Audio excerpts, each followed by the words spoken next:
Welcome to Lead Different. Why not leadership? Why not lead different?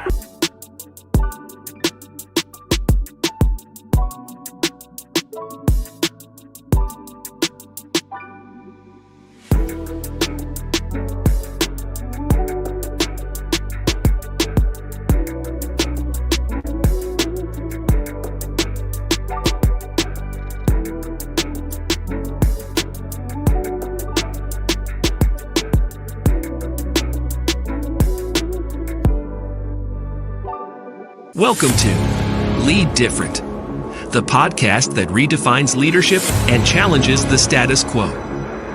Hosted by Daniel Dominguez, founder and CEO of Why Not Leadership. This show is your compass to becoming a better leader through the power of self-awareness.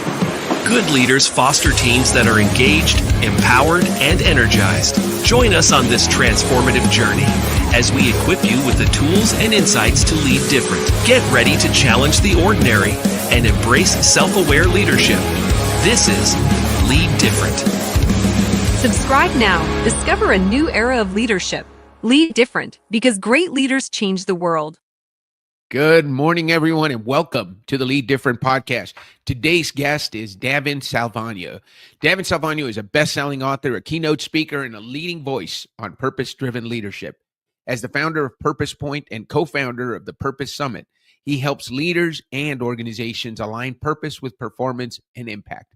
His best-selling books, Finding Purpose at Work and Thieves of Purpose, 12 Mindsets Robbing You of Your Potential, have influenced audiences from Fortune 500 companies to the NCAA and the NFL. He has over 2 decades of leadership experience across multiple industries. Davin now serves as an executive coach and consultant to CEOs and teams, guiding them to build purpose-centered cultures that drive meaningful results. His work has been featured in Forbes, Newsweek, Worth, and Harvard Business Review, and he currently serves as executive editor of Mason Vero, the publishing house of Gray and Miller. Without further ado, let me introduce you to my friend and yours, Davin Salvagno. Welcome to the show, Davin.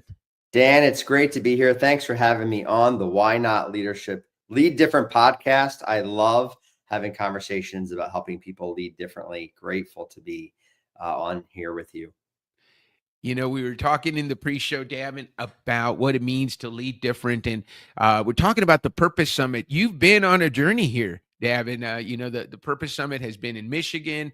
It's been in Charlotte, and it's moving to Atlanta. So you're on these. I missed a city there. Which one did I miss? Oh, you've been at Notre Dame. Michigan, Notre Dame. You're on a Big Ten tour, but then you took it to Charlotte, North Carolina, and now you're taking it to Atlanta. Every 2 years, the Purpose Summit is moving, and it's growing, and it's getting bigger and better. But as we were talking, you mentioned, you know, you're telling me a little bit about the people that you put on the big stage when you go to the Purpose Summit. And this is good for you listeners, if you're planning to go, and I highly recommend. I know I'm already booking my trip for next year. I'm hoping to lead a session, but if I'm not leading a session, I'm going to be an attendee, because this is a collection of amazing speakers, companies, and individuals. So Davin, put me down as I'm coming next year. But what I was going to say is, you said the companies that you feature on the main stage are companies that are leading different, and you're on the Lead Different podcast. So let's start with that simple question, and then I'm going to go get into your background. What does it mean to lead different to you, Davin? Well, you know, a lot of organizations, we're conditioned to focus on success, right? So we focus on a lot of KPIs, we focus on a lot of metrics, we focus on profitability, and there's nothing wrong with any of those things. But the companies that are making a tremendous impact in the world are focused on purpose and people. They're not just focused on success, they're focusing on significance. They're not just focusing on their return on investment, ROI, they're focused on their return on impact, ROI. And so one of the things that we look for in the world are, who are those companies, who are those stories that are focusing on significance above success, that are focused on purpose and people above profit, that are focused on return on impact, not just on return on investment. And one of the reasons that we like to find those stories and share those is because we want to inspire more and more companies to lead differently the way that they are. Because what we have found is that when you lead through purpose, when you lead through focusing on your people, when you focus on significance, when you focus on impact, all of the other things follow, right? Success, profitability, sustainability, all of those things follow. And so we can have the best of both worlds when we focus on the right metrics. You know, that's fantastic. And I love the way you put that, Davin, because it's not so much that you're focusing on, because you can, those other things are important, the metrics, the KPIs, all of those things have to happen also. But I think what you said is really important. I want to emphasize that. Focus on the people and focus on the purpose first. All those things will follow. Not necessarily the other way around. If you're truly just focused on the numbers or just focused on the KPIs, maybe you'll take care of your people or maybe not.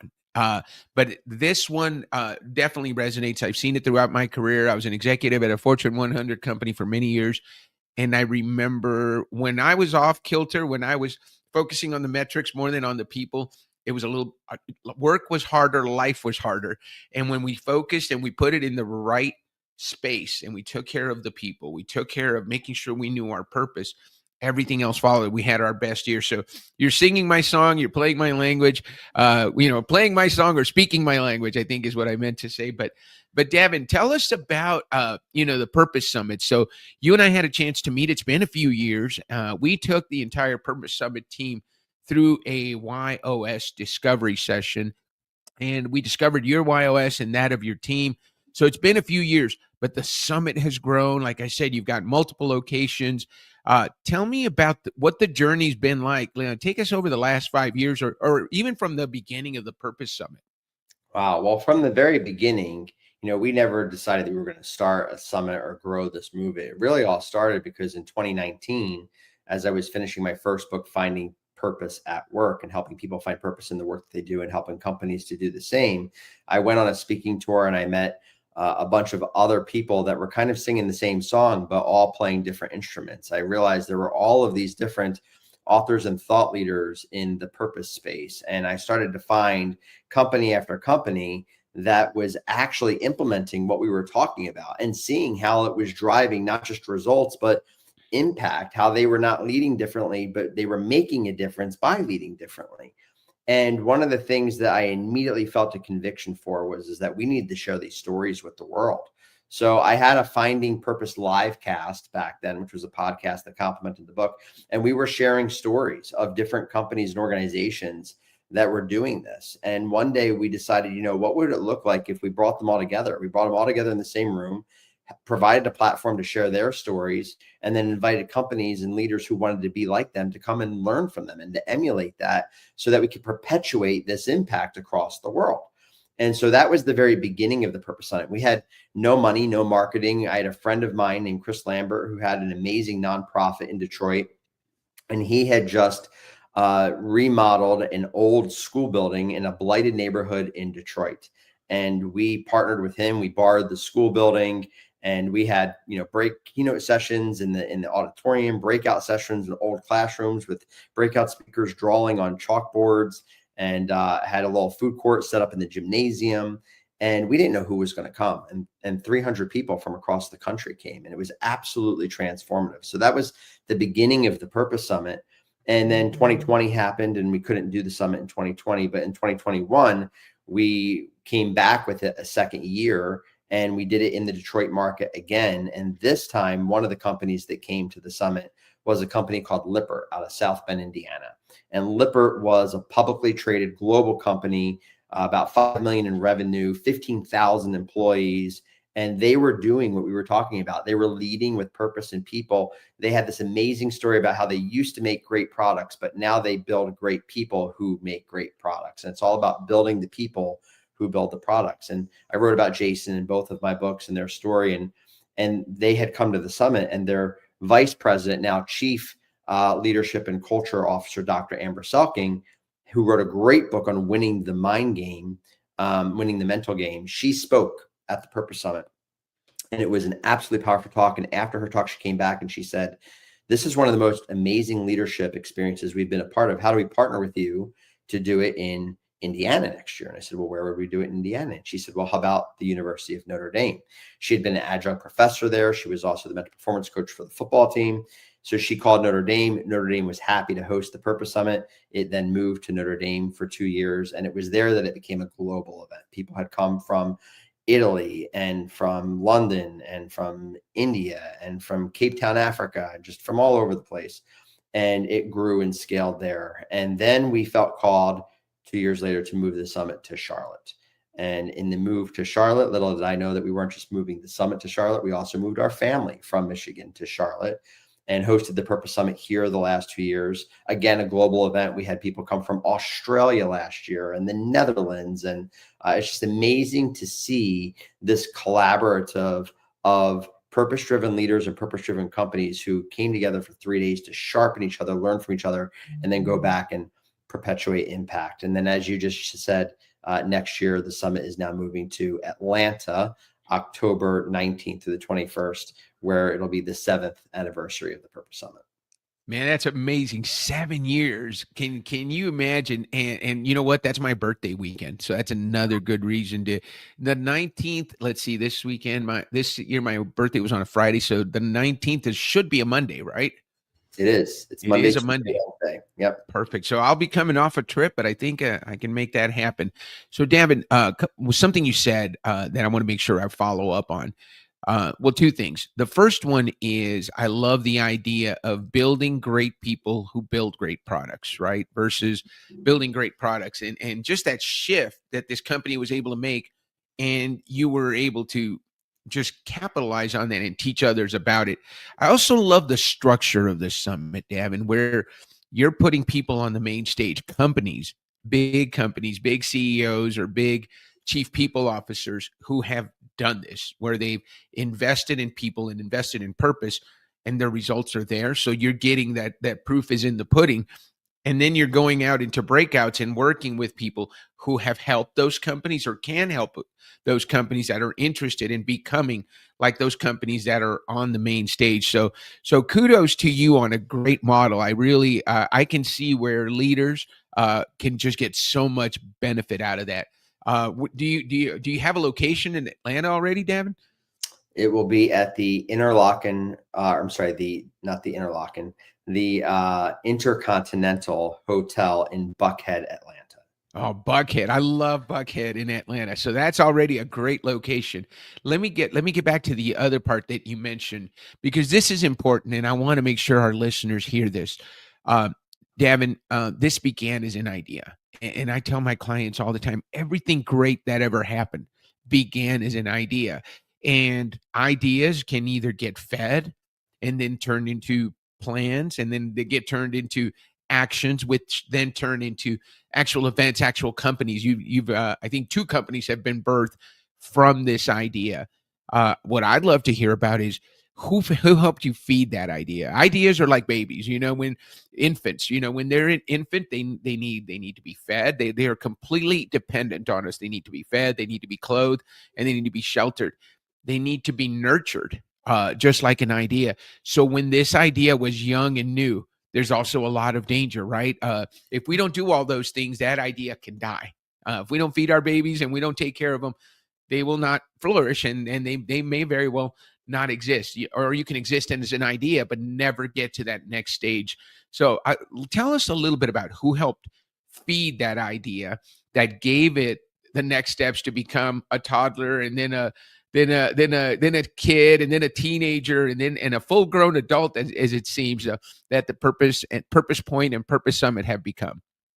Well, there's so many people. We'd be here for hours if I talked about all of them that I've been blessed to be surrounded with over the last 7 years. But at the very, very start, it started with a handful. My other co-founder in the Purpose Summit, Kurt David, he was speaking on the concept of change. He's a former athlete and focuses on, when your whole life is basketball or football or whatever it is, and then all of a sudden that career is over, how do you find your renewed sense of purpose, and how do you step into that? And that's kind of where he was focusing on. He was focusing on individual purpose. I was focusing a lot more on organizational purpose. And we kind of had this conversation of what would it look like if we could have individual and organizational purpose come together? What would it look like for each individual to know who they are, what their gifts, talents, abilities, and skill sets are, and how they contribute to the greater purpose of the organization? And what would it look like if organizations were equally as interested in who their people are and making sure that they were in the right roles that activated their purpose so that they could go home and feel fulfilled, but also contribute to the company's greater purpose? So Kurt was my initial partner in purpose in the Purpose Summit and Purpose Point. And then there was a few other people in the early stages that came on. There was a guy named 𝘿𝙖𝙫𝙤𝙦, who he ran a company for 20 years that hired me actually to go speak to 12 of their locations across the country. And he caught this vision and decided that their company wanted to be one of our early supporters and sponsors in the summit. And then there was a girl who worked for him named 𝘿𝙖𝙫𝙤𝙦, who actually managed my speaking tour and eventually came over to Purpose Point and became our chief experience officer. And she was the one that actually started running the summit from year 2 forward, all of the logistics, all of the different moving pieces to it. So she came on board, and she was someone who continued to encourage me through this process. So I had, Kurt and Dwight and Lisa, and then there was a gentleman named Adam Ritchie, who has become a dear friend and came into this mix. And he is, his why is better way. So it complements my contribute, because better way is my second one. I know we'll get to that in some way, shape, or form here, but we had these complementing whys that drove this purpose. And so he was really, really great at taking what we were already doing and saying, how can we do that better? How can we do that better? And we were equally focused on purpose and impact. He likes to call himself a recovering engineer. So he has this engineer mindset, but with this heart for people and purpose. And it's a beautiful thing. And then we had Corrine Forrest, who she was a facilitator that I met through Blanchard. Ken Blanchard's one of my lifelong mentors, and we were doing co-facilitating different workshops together. And she came to Purpose Point as our chief learning officer, and she was instrumental in helping shape what some of the learning tracks at the summit would be and some of the things that companies need to do when they leave there. So we had this beautiful initial cohort of people who, again, as I shared before, we were all kind of singing the same song, but playing different instruments. And there was many, many, many more people that came along that journey, from this group of these individual people to hundreds now over the last 7 years that have become part of this beautiful organic community and ecosystem that continue to perpetuate this mission and this vision and this movement from around the world. Love that. And as you mentioned those names, what's really cool, Davin, is I know some of them. I remember Adam Ritchie, I remember Corrine, Lisa, because they were in that room when we took them through the YOS. As a matter of fact, Corrine is a certified YOS coach. She got trained, and so she's, she and I have had conversations. She's been on the podcast, and we've had the opportunity to talk a lot more about the importance of YOS. You brought it up, so let's spend a little bit of time on your YOS. You mentioned your why of contribute, and what we know, this is what I know, and this is one of the reasons I was just so excited to have you on, is you're a contributor. You want to make a difference. People with the why of contribute want to make a bigger impact, want to make a positive impact in the lives of others. And you mentioned it throughout the conversation already: return on impact versus return on investment. How do we make a bigger impact? Your how is better way, which means that how you contribute, how you've always contributed, probably is always looking for better ways to do things. There's got to be a better way to get this message out. And so that's what probably led to the Purpose Summit. Yes, we've helped a few companies. Yes, thank you so much. I think is Dwight who hired you. Thank you so much for hiring me, Dwight. But how do we get more people? How can we help more people be as impacted as your company was? There's got to be a better way to do this, and you figured that out. So in everything you do, you're always looking to innovate and find a better way to do it.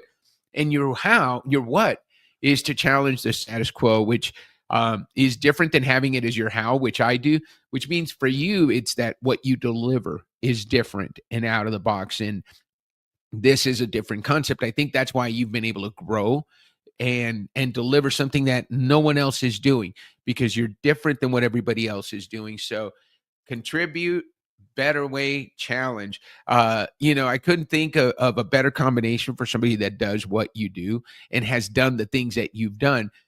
How did it feel to you to finally have language to be able to tell people, hey man, I'm here to contribute. How I'm going to contribute is by finding a better way. And what you're going to get out of me is a different way to do it that's going to be different than everybody else. Yeah, you broke that down so well. And I remember when we first discovered the 𝘿𝑖𝑜S and how powerful it was, because what it did is it validated what we were already doing, right? It gave language to what we are already doing. I've often talked about how there's a difference between purpose and why. Purpose is our reason for being, or why is our reason for doing. I know what my purpose is. I have a purpose as an author, as a speaker, as a thought leader, as a business leader, as a husband, as a father, as a musician. I've got multiple purposes, and I can be clear on what my purpose is, but I can lose my motivation. I can lose my why to activate my purpose. So I've got this list of purposes, all these things that I was created to do, but then what's the motivation to do it? And you just nailed it on the head. The motivation, the why to activate my purpose is to contribute in each and every single one of those things, whether it is writing as an author or speaking as a speaker, or, playing music, or what I'm really want to do is I want to contribute. That's my why. And what I have found along the journey is that there's often a better way. There's a better way to lead different. There's a better way to write different. There's a better way to speak different. There's a better way to lead people at work and at home differently. And so it's not necessarily about taking people on a journey to find a better way, but actually sharing the better ways that I have found from others, right? And that's kind of what the summit, we talked about that. I have found all these companies that are doing it.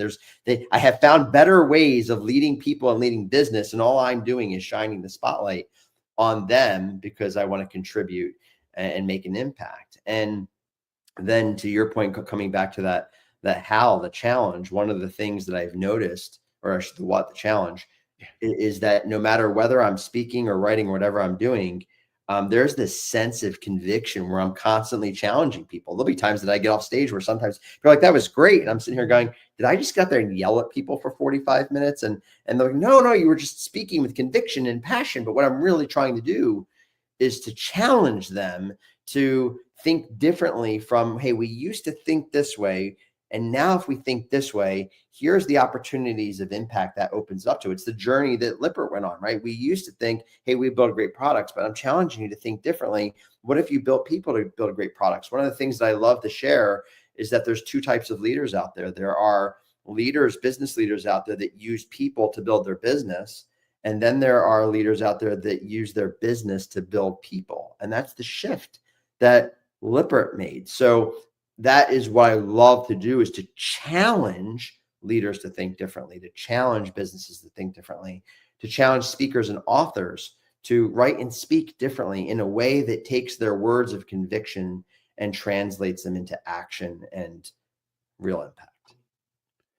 Yeah, no, I love that. Thank you so much, Davin. What is it that is driving you now? I mean, you're at a publishing house and you're helping authors get their books published, which has got to be so incredibly satisfying, especially since you've got 2 bestseller books that made such a big impact for you. What led to that transition? I love hearing, and this is something, Davin, let's get into Davin a little bit, because this is good. I often find that better way people and challenge people, we're really good. I'm a challenger. So we're really good at starting stuff. But then once it's running smooth, it gets boring for us. So we got to go find a new challenge. What else can I make better? What else can I make different? And I see that, starting with Purpose Point, then the Purpose Summit, you're there. And I find myself in that same pattern with companies or volunteer opportunities. Hey, look, I'm here to start it. I'm going to give you all the ideas. But once you get it running and everything's running smooth, you really don't need all my crazy big ideas anymore. You're running smooth. So I'm going to move on and help someone else. Have you noticed that pattern in your life? I have. In fact, I'm having an aha even right now, that even the start of the publishing company followed the same exact model of wanting to contribute and finding a better way to do it, and then challenging people to tell their stories, right? That need to tell their stories. And I didn't realize that until we just had this conversation now.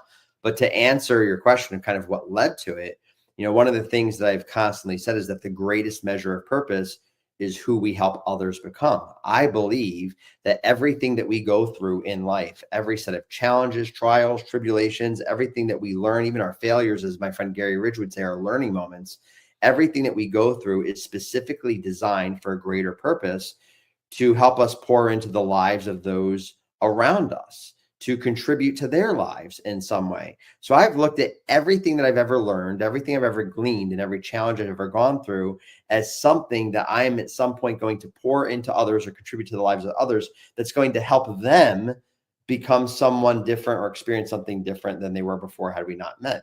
It's this perpetuating ripple effect of impact.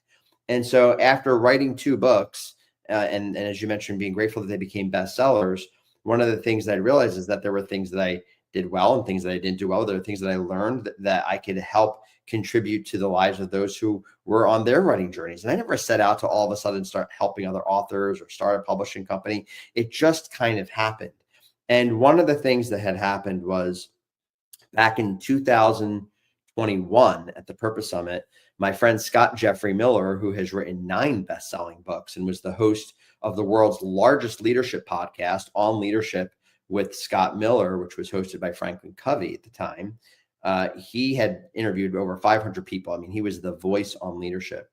And he had just released his 3rd book, and I had released my 1st book. And he had went through my book, and he said, Davin, you're a great writer, but you need a book with a spine. And he was joking because I had self-published my 1st book, and he wanted to be my literary agent and publish my 2nd book. And he found me, a literary agreement and a contract, and my 2nd book got published. And one of the things that we had started to talk about is how there's actually a better way to publish these books than the way they were traditionally being published. And we wanted to do that for authors. And so last year we came together and started a publishing company to take everything that we had learned from our writing and publishing journeys to contribute to other authors and say, there's a better way to do this. And then to challenge them to actually step into their stories that they have been putting off and to challenge them to finally write the book. And so it's amazing how, there's just consistency in this model of clear on my purpose and what it is, clear on my why, and understanding that why is to contribute, and that the how is by showing people that there's a better way. And then the what is to challenge them to actually do it. Yeah, no, I love that. And I love that you had a little bit of an aha moment. Always fun to see those live and in person. I'm working with the big department at the University of New Mexico, the gastroenterology department, on Wednesday. And you know how it is when you're working with physicians. They number one, they're very busy. They've gone through so much schooling. And so I ran into a couple of them this weekend because we were getting pushback on just getting the assessment done. But we finally got them all done. And I one of the guys who hasn't done it, I met with him. I said, so what's keeping you? And he said, oh man, I'm just so busy. I'm not sure I'm going to be able to be there. I'm like, can you take 10 minutes? All I need is 10 minutes from you. And you're going to get a much bigger impact from the session than if you don't know your YOS when you come in. So imagine going into a session where all we're talking about is YOS and you don't know your own versus all the other people. And I said, I don't want you to feel left out. He says, all right, I'll go get it done. But I love these are the moments that I can share a video clip of. Here's a guy who's been there, done that, and is a master at chasing purpose and making sure that purpose is infused into everything he does. And you had an aha moment. So thank you for sharing that with us, Davin. I want to talk about one more thing that I think is very important. Listeners, I know struggle with this. Balancing family and work. You made a big decision recently. You not only moved the Purpose Summit to Charlotte, but you went ahead and packed up the Salvagno family and said, we're moving to Charlotte. Sounds like you're happy. You mentioned you very much love it down there. I'm sure you don't miss those Michigan winters.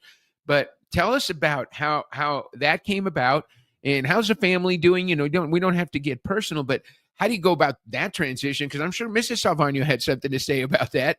So tell us how you. I think the important thing that people want to hear about is how do you bring it up? How do you go through that process? And how do you make your family feel as important as everything else that you do? Wow, there's a lot to unpack there. So the first thing, disclaimer, is that I don't always get this right. I am by no means perfect and have not figured out how to get it right all the time. The first thing that I had to recognize is that there's no such thing as work-life balance. Work-life balance requires a trade-off, right? So when then you're there for work, you're not there for your family. And when you're there for your family, you're not there for work. I had to move my mindset to work-life integration. How do these things all work together? And one of the people who helped me greatly with that was Dr. Amber Sulking in her book, Winning the Mental Game, where she talks about what's important now. And so a lot of times I have competing purposes, right? I've got competing purposes as a author, as a speaker, as a business leader, as a father, as a husband. And so the question is, well, what's the most important need in the moment? And I treat that on literally an hourly by hourly basis. So there's no such thing as working hours, because I'm constantly evaluating what is the most important thing this hour that I need to step into and contribute to, and comparing that to the other purposes that are in play. In regards to the move, that's an incredible different story. So one of the things that had happened was when Amy and I had gotten married, Mrs. Salvagno, she just called her, 18 years ago, we went on a trip from Michigan to Myrtle Beach. And on that trip to Myrtle Beach, we stopped in Charlotte. I'd never been to Charlotte. We stopped in Charlotte, and I was looking out over the city. And I mentioned I'm originally from Philly, and no place has ever felt like home other than Philly. To this day, when I watch Eagles games or Phillies or Flyers games and they show the Philly skyline, it's like a beacon calling me home. This evening, as we were sitting in Charlotte, where I'd never been, I'm looking out over the city, I felt that same feeling. It was really odd. And I was enamored with the city, staring out over the hotel window. And almost audibly, there was this whisper from God that said, Davin, one day this is going to be home. And I had to question if I actually heard that. And 15 years went by and we never went back to Charlotte. So I kind of ignored the conversation. But when we moved the Purpose Summit to Charlotte, and I came back to Charlotte for the first time in 15 years to start vetting venues and doing site visits, I was staying in that hotel and I'm looking out over the city. And again, I'm enamored with it. And the city had grown a lot in 15 years. And again, almost audibly, there was this still small voice that said, do you remember what I told you 15 years ago? Go home and get your family ready. And I had to come home and tell Amy that I felt we were being called to move to Charlotte. And she was not hearing that. She said, I'm not hearing that we're supposed to move to Charlotte. And so for 6 months, there was this wrestling of, I felt we were called to go. She felt that we were not called to go. And then in January, 6 months later, we had to make a decision on whether or not we were going to re-enroll our kids in school in Michigan. And I was adamant that we weren't going to re-enroll them. And she was adamant that we were going to re-enroll them. And on the very last day, January 31st, that we had to make that decision, I had been praying the entire month of January that if we're supposed to go to Charlotte, God, I need you to tell Amy as clearly as you're telling me that we are supposed to go to Charlotte. And on the very last day, she called me and she was crying and she said, I need to read to you my devotional. And her devotional said, hear, trust, go. And she felt confirmation that we were supposed to go to Charlotte. And 2 weeks later, we packed our family up. We drove down to Charlotte. We spent winter break, 8 days in the Charlotte market. We drove around and figured out where we were being called to move. 2 months after that, we packed our house up, we sold it, and the whole family moved from Michigan to Charlotte. And while we miss the people and our friends and family in Michigan, we certainly don't miss the cold winters. Wow. Thank you, man. There's so much there. Really good. Thank you for telling that story. The Queen City is hard to not love, and beautiful skyline. You mentioned, the Philly skyline. And what I heard you talking about is slowing down enough to hear, right? So many times we're so busy going from one meeting to the other, and you did that for 15 years because you heard that first voice 15 years ago, and then you happen, God has a way to speak to us, right? Happen to be in the same place overlooking that same skyline, and He gave you that second nudge, and that second nudge said, okay, maybe now is the time. And I love the process. I see amazing grace behind you, that it came, you implemented, or you used your faith to guide you. I was playing golf with a friend the other day, and he mentioned, Dan, one of the things we have to do is be quiet just for a little while every day. If you get quiet enough, he says, I've had experience with angels. He goes, they'll touch you. You can physically feel your guardian angel touch you. And it's very subtle, but you got to be still and you got to be quiet. So I saw you use that, listening. I'm reading a book by Matthew Kelly right now called Slowing Down to the Speed of Joy. And man, was that impactful to me, because again, it's talking about what you experienced. You get quiet enough. People say, God doesn't listen to me. Maybe sometimes we need to listen to him, right? And that's what you did. Fantastic job. So far, Amy and the kids loving Charlotte. Yeah, family's happy. The first 6 months were a challenge, as you would expect. We've got a high schooler and a middle schooler, so it wasn't easy initially, but they've settled in. And the first year was a transition for us. We're now a year and a half in, and we can definitely look back at the last several months and clearly see confirmation that we're supposed to be where we're supposed to be. Love that. And I love when things get confirmed the way it was confirmed for both you and Amy, and you got that confirmation. And sometimes, like I said, you ask the question, but you got to be willing to listen to the answer. And that's important too. Davin, let's talk about one final question I want to ask you.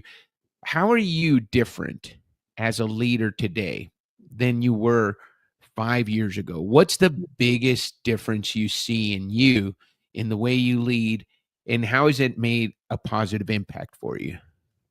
That's such a timely question. I literally just posted this morning, and not knowing that you were going to ask that. And the biggest difference for me is that 5 years ago, I asked the question why a lot, not why as in YOS, but why as in when things didn't go according to my plan, what I thought, my vision, my plan, my purpose, my ambitions, my goals, when things didn't line up, I would ask why is this not happening? And I have since learned to change why to what. And again, separate from the YOS model, but what is a different question? When we stop asking, why did this happen? Or why did this not happen? Or why do bad things happen to good people? Or why didn't this succeed? Why can become a very hopeless question that we don't get an answer to. But when we recognize, I shared my faith earlier, one of my life verses is Romans 8:28, which says, God uses all things, makes all things work together for the good of those who love him, who are called according to his purpose, the piece is his purpose there. We often want to put a period, and everyone will say, oh, all things work together for my good. That's not what that verse says. It says all things work together for good, but for his purpose, according to his purpose.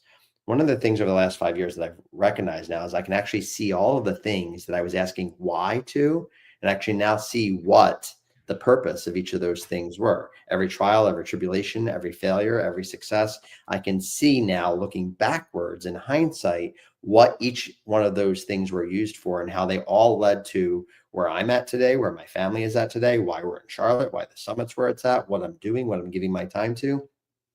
It hasn't been all sunshine and rainbows. It hasn't been this picture perfect story. It's been hard. I would actually offer that the last 5 years were some of the hardest years of my entire life. And it could be really easy for us to look in the moments and say, why is this happening?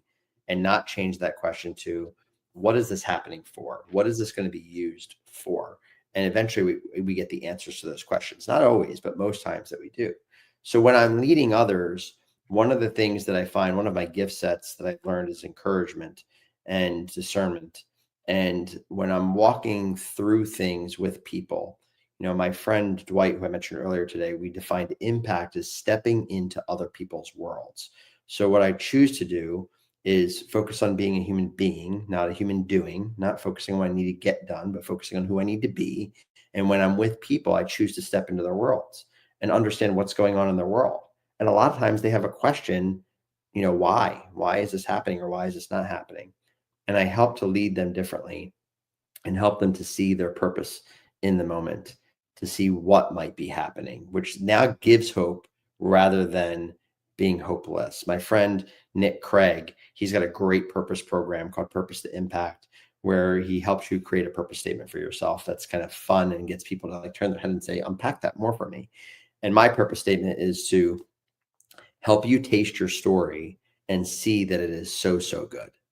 And what that means is slowing down enough to actually taste your story and see that it is all being used for a greater purpose that in hindsight will be so, so good. Helping you taste your story and seeing that it is so, so good. Man, Davin, thank you so much. I know we're limited on time. I know I've got to have you back because I've got a list of about 7 more questions that I thought of as you were talking. Love the reference you made there, because often, and we see that all the time, people misquoting a Bible verse or quoting it and taking only what they want. But I love that shift from why to what, because it kind of puts the onus on you. Instead of why, woe is me, why is this happening to me? You're saying, what is happening? Or what am I doing that's causing that to happen? Or what am I supposed to do? Or what is it preparing me for? Those are all just absolutely fantastic and powerful questions, Davin. I'm going to give you the answer to this question because we didn't cover it in the pre-show. The next question I'm going to ask you, all you got to answer is why not? Okay. So this is the easiest question you're going to be asked today. As we come to the end of the show, Davin, I always like to ask one final question. And at the end of that question, I ask this. Davin, that was such a great answer. What do you say we end the show on that note? That sounds fantastic. I'm happy with ending the show on that note. I really, really appreciate our conversation today, Dan. It was really good, and I'm glad to come back and continue the conversation on another episode. This was so good. Why not, leaders? So good. You saw we got a little bit of a taste, and we see that it was so good. Gentlemen, please, if you like, do give it a thumbs up. If you learned something today and you want to make sure you share it, put your comments in the comments. We are going to make sure and respond to it, and we're going to share it with Davin. I know he's very generous with his time. You can find him on post very regularly, amazing content. Obviously, he is an executive director for a publishing house. So you're going to get a hold, if you're looking to publish a book. Purpose Summit is up in October 19th of next year. So there's a lot of great reasons to follow the Lead Different podcast. Let us know what you think. Thank you so much for being on the show, Davin, and we'll see you soon on the Lead Different podcast. This is Lead Different. Subscribe now. Discover a new era of leadership. Lead different because great leaders change the world.